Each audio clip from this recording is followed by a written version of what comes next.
Pensa só, existe um código, um tipo de software fundamental que roda o universo inteiro. Ele não é visível, claro, mas está por trás de absolutamente tudo, do brilho das estrelas ao chip dentro do nosso celular. E hoje a gente vai tentar desvendar um pouco desse código.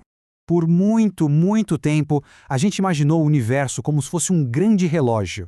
Sabe, um mecanismo super preciso, super previsível, onde cada pecinha se move de acordo com leis bem claras que não mudam nunca. Era como um trem nos trilhos. Se a gente soubesse onde ele está e a que velocidade, dava para prever todo o resto do caminho. Parecia simples.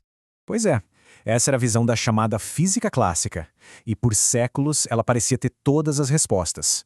As leis de Newton, por exemplo, descreviam com uma perfeição incrível o movimento dos planetas e também a queda de uma simples maçã. Era um mundo determinista, confortável até, um universo onde, em teoria, não existia espaço para surpresas. Só que essa visão estava prestes a ser completamente virada de cabeça para baixo. Chegando ali no finalzinho do século XIX, os cientistas começaram a esbarrar em os fenômenos que, simplesmente não encaixavam no modelo. Eram umas fissuras pequenas que logo iam se tornar rachaduras gigantes na nossa forma de entender a realidade. É que a física clássica, por exemplo, não conseguia explicar por que objetos quentes brilham de um jeito bem específico, o que a gente chama de radiação de corpo negro, nem por que a luz conseguia arrancar elétrons de um metal, o famoso efeito fotoelétrico, e talvez o mais maluco de todos, por que os átomos simplesmente existiam. Pelas regras antigas, os elétrons deveriam despencar em direção ao núcleo e tudo deveria ter colapsado numa fração de segundo. Mas não colapsava. E aí, em pouco mais de uma década, tudo mudou. Foi uma revolução. Max Planck chegou e disse: e se a energia não for contínua, mas vier em pacotinhos? Ele chamou de quanta. Logo depois, Einstein usou essa ideia para propor que a própria luz era feita desses pacotinhos, os fótons.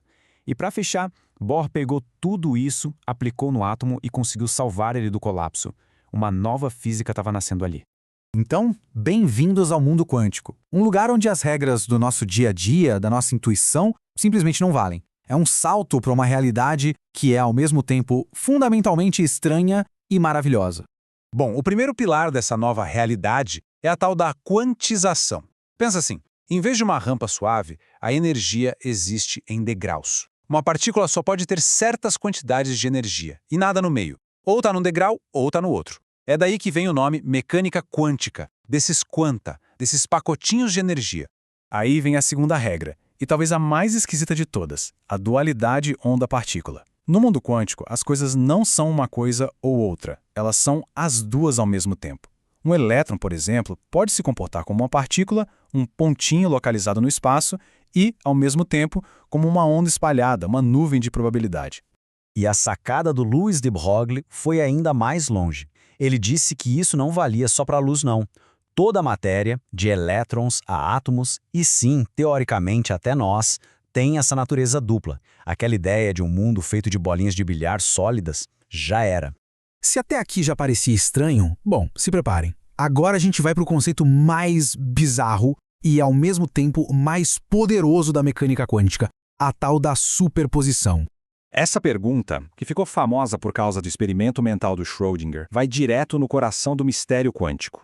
E a resposta, de acordo com as regras da quântica, é surpreendente, para dizer o mínimo. O princípio da superposição diz o seguinte: enquanto não for observado, um sistema quântico existe em todos os seus estados possíveis, de uma vez só. Um elétron não está aqui ou ali. Ele está numa nuvem de todas as posições possíveis.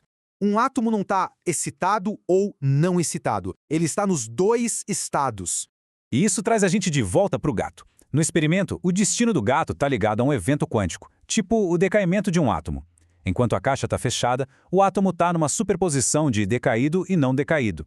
E, por consequência, o gato também está numa superposição de vivo e morto. O que isso significa é que o ato de abrir a caixa, o ato de medir o sistema, não está só revelando se o gato está vivo ou morto. Ele está forçando o universo a escolher um dos estados. A observação não apenas revela a realidade, ela, de certa forma, a define. Antes disso, só existia um potencial, uma névoa de possibilidades. Certo, tudo isso pode parecer filosofia, uma viagem, mas é aqui que esse código quântico se torna a base do nosso mundo moderno. Vamos ver como toda essa esquisitice se traduz em tecnologia que a gente usa todo dia. O transistor, a peça fundamental de qualquer eletrônico, só funciona por causa de efeitos quânticos. O laser depende dos elétrons dando saltos quânticos entre níveis de energia. Até energia nuclear é liberada por processos que acontecem lá no coração do átomo e que são regidos por essas leis. E o futuro, com os computadores quânticos, promete usar a superposição para resolver problemas que hoje são simplesmente impossíveis. É bom pensar nisso. Cada vez que usamos um computador, um smartphone e a internet, estamos usando tecnologias que só existem porque, um século atrás, um grupo de físicos malucos ousou olhar para aquelas fissuras na realidade e descobriu um novo manual de instruções para o universo.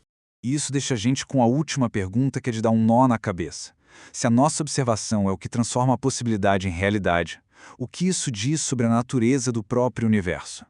O que acontece com o mundo quando ninguém está olhando?